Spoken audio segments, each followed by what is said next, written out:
What are some of the dumbest crimes people will actually do? Well, let's get right to it and find out. Starting with number 7. Let's blow it as fast as possible. When South African Sibongile Mani somehow got £850,000 in her bank account, she thought it was a gift from God. The money actually came in through government aid that Mani depended on to help her through school. Normally, the grant would get her about £85 per month, but this time she got over 10,000 times that amount. And instead of reporting this obvious error, Mani saw it as a sign that she was destined for the big leagues, so she started spending the money right away. Before the windfall, she was a poor accounting student who was scraping by. But once she received that money, all of that changed. Mani bought designer clothes and trashed her former wardrobe. She threw countless parties for her friends, bought them the latest iPhones, got her hair done, and started going to the most expensive bars in the area. Her new lifestyle had her blowing over £600 a day. But that lifestyle couldn't last forever. In a twist of fate, it wasn't the police or the aid scheme itself that caught her. Mani slipped up on her own by leaving a receipt at a supermarket that showed that she had over £800,000 in her account. That's a lot of money in most places, but in South Africa, it's even more.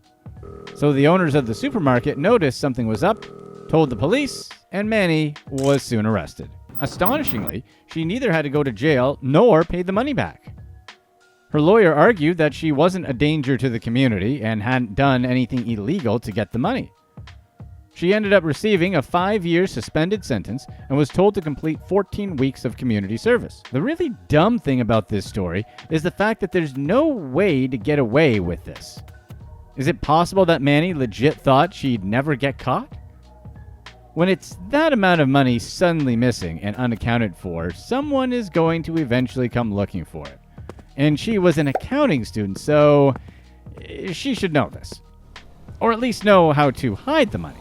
Or run away and live off the grid until she could figure out what to do with it. Number 6. Hop in. We're going after the X. Former NFL player Earl Thomas had his identity stolen by his ex-wife's new boyfriend. Thomas, who divorced his wife Nina in 2020, was robbed of almost $2 million through different nefarious means. Kevin Thompson, the new boyfriend and thief, did everything from cashing Thomas's checks, transferring ownership of his cars, to stealing directly from his bank account. Kevin had stolen Thomas's identity by opening a fake bank account with an ID that had all of Thompson's information, but Kevin's face. But Kevin couldn't keep at it for long. He was eventually arrested by the police when he drove Thomas's Rolls-Royce Cullinan SUV to the bank where he wanted to transfer ownership of the vehicle. After he was processed and released, Kevin tried to get the SUV back from the sheriff's department, but came to get it in another vehicle that had been reported stolen. Of course, this led to another arrest, because why not? Make no mistake about it. Kevin Thompson was clearly a guy running low on brain power. It's like his brain was being run in battery saver mode or something. You might wonder why Kevin Thompson seemed to be targeting Earl Thomas other than the fact that Thomas was a rich Super Bowl champion. Well, it appears that there's no love lost between Thomas and his ex-wife Nina. In 2020, they reportedly drew weapons on one another in a parking lot, and Thomas himself had been arrested for harassing Nina at her job. And Nina is no saint either. Before their divorce, she was arrested for breaking into a vacation home and pointing a firearm at Thomas because she found him with, you guessed right, another woman. Number 5. Of course I'm a billionaire. Russell Dwayne Lewis was a high school graduate from Texas who had big dreams. Or rather, he had big lies. And he used those lies to steal almost $4 million from 2 victims. Lewis said that he had actually grown up in London and had a PhD in theoretical mathematics and statistics. He also said that he had master's degrees in neurophysics, genetics, and quantum physics. He was a busy guy, and you'd think that would be the least of his lies. But Lewis also claimed to be a rabbi alibi who somehow operated a secret family investment firm called Naveem Equity. Lastly, he told his victims that he was worth around $10 to $30 billion. Lewis also claimed that he had worked for the CIA, the Secret Service, and the LAPD. He was also an astrologer and had used his skills to help pick the jury for the 1995 O.J. Simpson trial. So, obviously, he's a real stable, solid guy. Duh. As bizarre and as ridiculous as these stories were, these lies helped him scam one poor guy of over $3 million and another poor widow of over $550,000. He had met the widow through his astrology reading services and convinced her to send him $550,000 for a fake investment. Once Lewis got the money, he spent it on personal expenses and office supplies that he needed to reel in other victims. Lewis also orchestrated a complicated scheme where he got into a $290 million negotiation to purchase the Lord & Taylor department store. He sent in a fake bid accompanied by a fake letter from a foreign bank claiming to have millions of euros to finance the bid. The due diligence for this fake sale cost Lord & Taylor thousands of dollars in fees before they eventually realized Lewis was a con man. Lewis was finally caught and sentenced to 8.5 years in prison. Have you ever met anyone that just constantly told a bunch of super weird lies? Tell us all about it in the comments below. Number 4. No, I crashed your Ferrari. Millionaire Richard Hansen claims that his chauffeur, Alan Sicurella, is responsible for crashing his Ferrari after allowing a friend to drive it. Sicurella had been Hansen's chauffeur for 17 years until they fell out on account of the crash. Hansen said that Sicurella let his friend, Raymond Zarb, drive it, and Zarb crashed it. Sicurella, on the other hand, said that he was the one driving while Zarb sat in the passenger seat.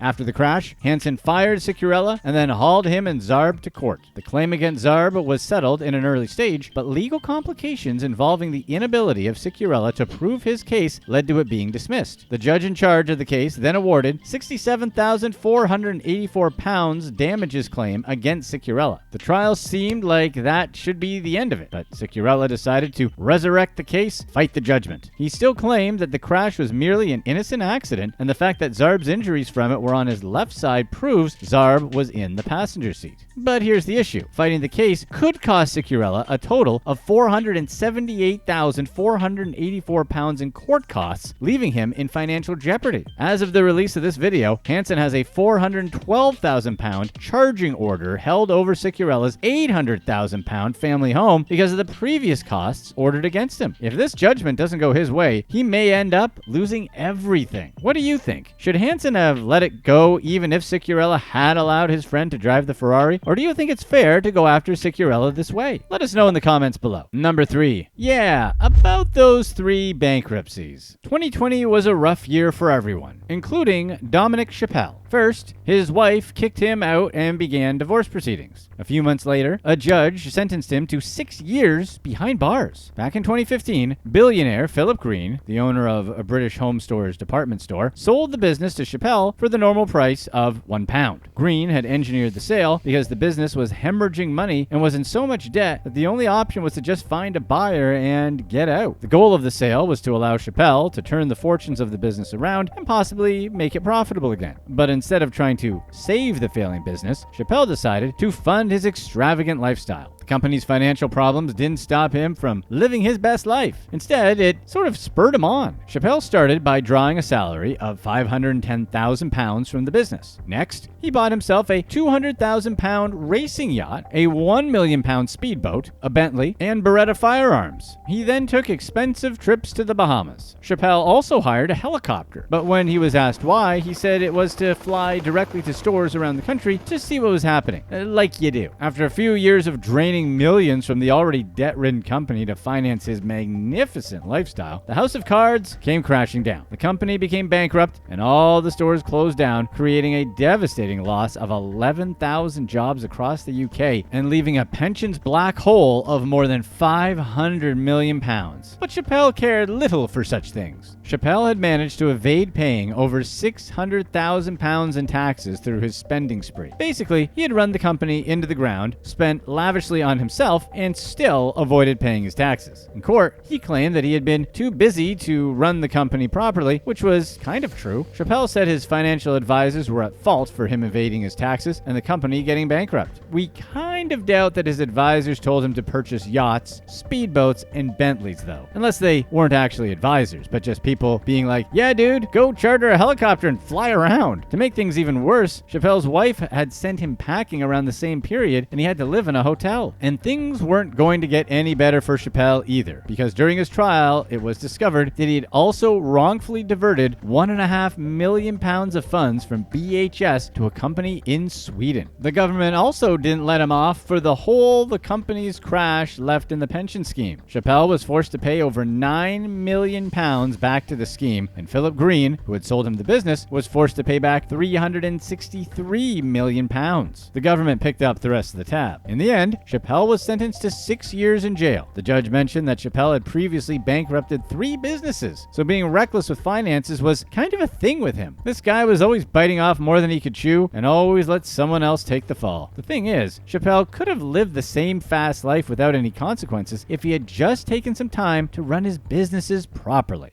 Number 2. A note is what I've got.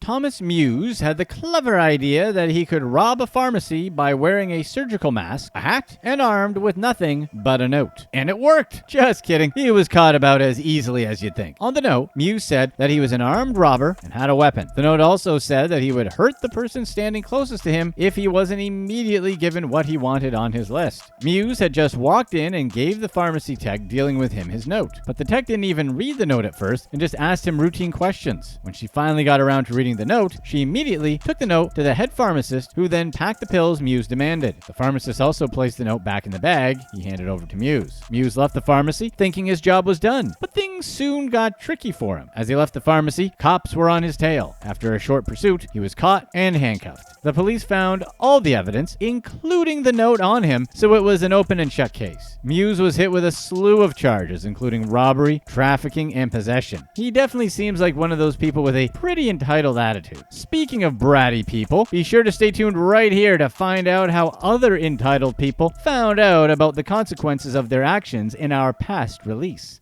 Number 1. The Ironic Rapper. Nico Pandetta made an Italian rap song where he bragged about evading arrest. Unfortunately, he couldn't live up to his song lyrics as he was arrested shortly after making the video and sentenced to jail for his dealings in illegal substances. Pandetta is known for bragging about crimes in his songs, but when asked about the lyrics, he usually said that he was inspired by his mafia boss uncle, who's currently behind bars. When Pandetta made a song about a robbery financing his first CD, his concert was banned. This inadvertently made him even more popular. When he was sentenced, this sort of Drake lookalike told his fans that he would tough it out with his head held high. But as the day for his jail term came closer, Pandetta posted an apology where he said that he had changed and would pay for his crimes. But our guy had no plans of doing that. A few days before Pandetta was to report to jail, he skipped town. But his life on the run didn't last long, and the police quickly grabbed him. All they had to do was run a check on his friends and quickly discovered that one of them had a bed and breakfast that was booked. The police staked out the motel and soon saw Pandetta walking out of the place, and boom, game over. Pandetta was sentenced to 4 years in prison. Who knows what lyrics he might be inspired to write now that he's behind bars. Writing bars behind bars. Who are some of the most spoiled kids out there? Let's get right into it and start with number 5. Punch drunk? Alexandra Jackson, daughter to country superstar Alan Jackson, faced charges of assault, underage drinking, and resisting arrest following a 2013 traffic stop. Her father might have been considered one of the best singer-songwriters in country music, but that didn't give her a free pass when she disrespected Nashville Metro police officers. She was riding in the passenger seat of a Range Rover that a Nashville police officer caught driving over the speed limit. While speaking to the driver, the officer could tell that Jackson was intoxicated and getting aggressive. Jackson began to make demands as she stormed out of the car. The officer's attempts to get her back in the vehicle only further enraged her. When he threatened her with the possibility of being arrested, she struck him in the chest. The officer had to call for backup while trying to arrest her as she continued to fight. Eventually, she complied with the arrest and was taken into police custody. While being booked, she told the officers that she could get her dad to do whatever it would take to get her out of trouble, going as far as to bribe them. They warned her against bribing or attempting to bribe an officer. During her court hearing, Jackson avoided jail time and reached a plea deal. She had to take anger management and alcohol safety courses and participate in community service. Number 4. Like father, like son. T.I. and Tiny Harris's son, King Harris, was arrested in August 2022 for not wearing his seatbelt. Someone posted his mugshot online, and after it went viral, Harris took to Instagram to tell his followers what happened, filming a series of videos to tell his side of the story. Some accused him of trying to act gangster, despite leading a privileged lifestyle after he posted a selfie where he was pointing his middle finger at the camera. King filmed his response while he was enjoying a bubble bath because even real thugs like Mr. Bubble. In the video, he addressed critics, claiming he didn't try to get the police to pull him over and acknowledging that he had a good life. King was also upset that nobody acknowledged that he dropped new music, likely because nobody knew or cared. His stage name was Kid Saiyan, and he dropped a new track called New King of the South, a nod at his dad's own self-proclamation back in the day. Claiming that people were only focusing on the arrest rather than his new music video, he lashed out at his fans for not focusing on what truly mattered to him. A video clip surfaced online where viewers could hear a female voice explaining Harris's charges to him. The officer arrested him for not wearing his seatbelt, although he claimed that officers also asked him to submit blood. According to Harris, they wanted to check his mouth and tongue to see if he smoked, but he wouldn't let them. T.I. spoke out against his son, saying that he was a good kid but was focusing on the wrong stuff. He admitted that neither he nor his wife Tiny could get through to their kid and that they would put their faith in God regarding handling the situation. In their defense, just do nothing and pray about it is no doubt top advice in countless parenting books because, of course, it always works. The arrest wasn't the first time people raised concerns about Harris's behavior. In May 2022, he visited a Waffle House restaurant and ordered takeout. King took to Instagram Live to record himself sitting in the backseat of a car where he checked his order. His food came with pickles, which he didn't want. So he stormed back into the establishment because God help him if he finds pickles. King approached the Waffle House workers and cussed them out. An employee told him to stop cursing inside the restaurant, which only made King angrier. That was a mistake.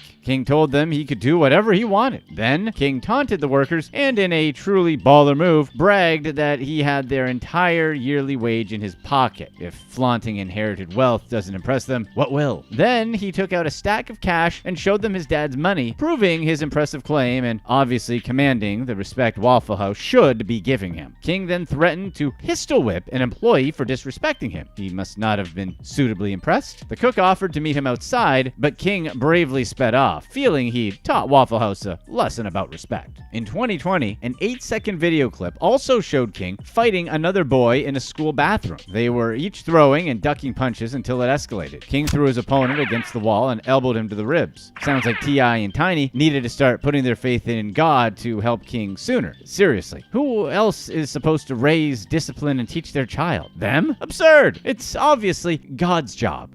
Number 3. Hot Ferrari. In 2015, a rich kid set his Ferrari on fire because he wanted a newer Ferrari. The vehicle was worth $250,000, but he wanted his Swiss millionaire father to buy him a different model. We've all been there, right? Well, it's relatable to us anyway. The kid was justifiably upset that his Ferrari was no longer the best and most up-to-date model, but didn't want to tell his father how desperately he needed a newer Ferrari. The Ferrari wasn't even this poor kid's only car, but the collection looks bad without the newest Ferrari. In fact, he had 14 other cars, including a Lamborghini. But like, how boring, right? A Lamborghini? Like he's supposed to be happy with that? His father also barely paid him a decent $10,000 a month allowance and gave him a stupid $30 million property portfolio. These pittances were nothing next to the new Ferrari he needed. Life is hard sometimes, as he's quickly learning. After talking to a car sales associate about his dilemma, the associate jokingly advised that he commit insurance fraud to get money to get the correct Ferrari. The kid decided that it was actually a really good idea and organized to have it set set on fire. Not just stolen or anything. This wasn't the newest Ferrari and needed to be removed from the planet immediately. He found 3 accomplices and paid them $15,000 to drive the car across the Swiss border into Germany, where they would set it alight. While they were doing his dirty work, he went for a massage to have an alibi in his dumb old Lamborghini. Everyone at the massage parlor was probably laughing at him. Unfortunately, the whole act was caught on security cameras. While they successfully destroyed the car, he couldn't claim the insurance money as he had hoped and was left without a replacement for the vehicle, aside from the 13 other cars he owned and the stupid, dumb Lamborghini. He received 22 months probation for his attempted fraud, and he was forced to pay a $44,000 fine, which is 4.5 months of his allowance. So unfair! We're sure a real lesson was learned that day about appreciating what you have and not setting fires to exotic sports cars. This kid will likely grow up to be a wonderful member of society. Number 2, patricide over allowance. Tommy Gilbert Jr. killed his father after the elder Gilbert threatened to cut off his son's allowance. On January 4, 2015, Gilbert visited his parents' apartment on Manhattan's East Side, where he wanted to speak with his father. After asking his mother to go to the store and get him a sandwich and a soda, he shot his father, Tom Gilbert Sr., in the head,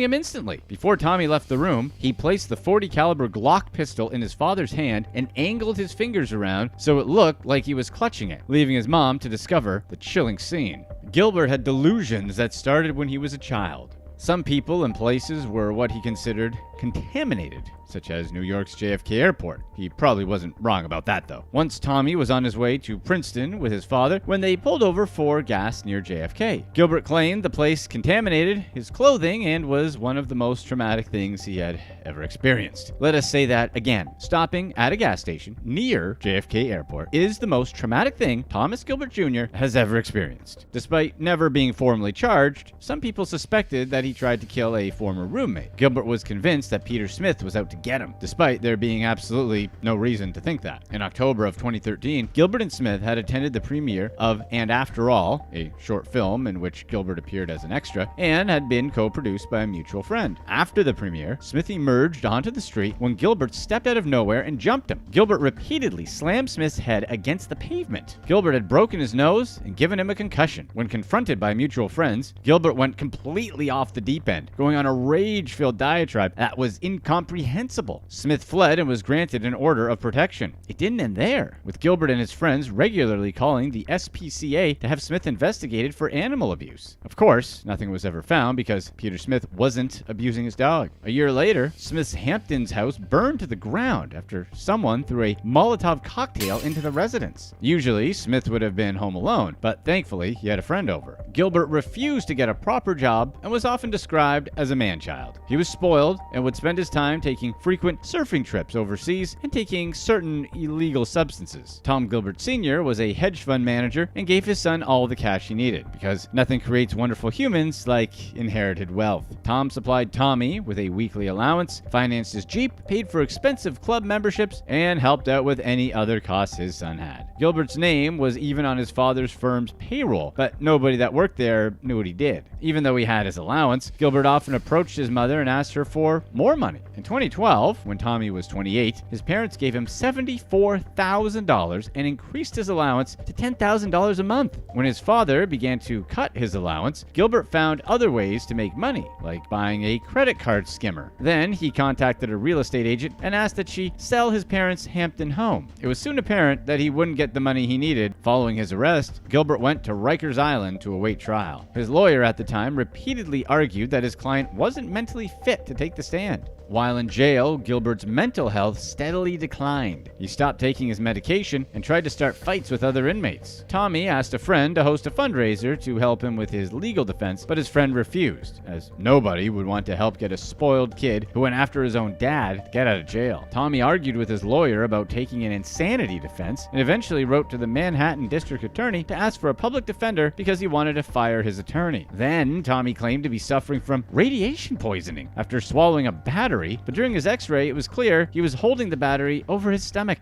The jury had to decide whether Gilbert was mentally competent at the time he went after his father. He wasn't in court for most of the proceedings, as he kept either asking to leave the room. When he was there, he was constantly interrupting the proceedings. Eventually, the jury deemed he was sane the day he killed his father, on the grounds that he had his mother leave to get him lunch so she wouldn't be home when he pulled the trigger. To the jury, a crazy person wouldn't have had a plan. John Glatt is the author of Golden Boy, A Murder Among Manhattan Elite, a book detailing Tommy Gilbert Jr.'s story, disagreed with the jury's outcome. Glatt believed that Gilbert was incompetent to stand trial, having been uncooperative and sabotaging his own defense. During the trial, Tommy wouldn't acknowledge his lawyer and tried to get the jury to declare it a mistrial. He had to be dragged out of court after addressing them directly. Today, Gilbert is serving 30 years to life and is serving his sentence in the Clinton Correctional Facility in Dannemora, New York. His earliest potential release date isn't until April 2044. Number 1. Baby daddy troubles.